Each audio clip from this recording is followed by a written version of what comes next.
જો ધૈર્યભાઈ જો પડ્યા અને હાથમાં કેળું હતું એ પણ એને ધૂળવાળું કર્યું છે જોવો. અને જો આ બધા લોકો આજે સુરતી લોકો છે એ પહોંચી ગયા છે દર્શન કરવા માટે વિઘ્નેશ્વર મહાદેવ. અને પવન પણ બહુ જોરદારનો છે,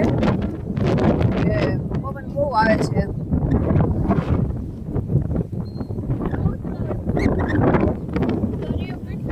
દરિયો જો દરિયો લાંબો છે, દરિયો એટલો મોટો હોય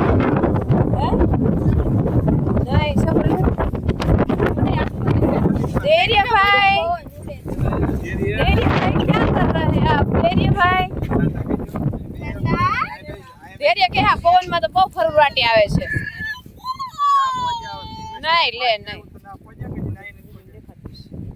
અને આરતીબેન શું કરે છે? રવિનાબેન શું કરે છે? હાલો દર્શન કરે. કંઈક તો દર્શકોને કે દર્શન થાય એમ નથી. વિઘ્નેશ્વર મહાદેવ દર્શન થાય એમ નથી, કારણ કે પાણી કેટલું છે હું તમને બતાવું. જો ને પાણી છે, શિવલિંગના દર્શન થાય છે તો દૂરથી કરવા પડે ને એમ. તો ગાઈસ પાણી એટલું બધું છે એટલે ત્યાં દર્શન થાય એમ નથી, એટલે આપણે દર્શન કરવાના છે અને થોડી વાર તો એન્જોય કરી અને પછી ઘરે જવાનું છે.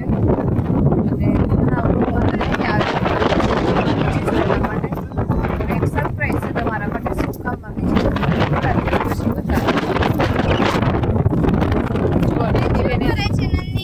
નંદીબેન પથ્થરથી રમે છે.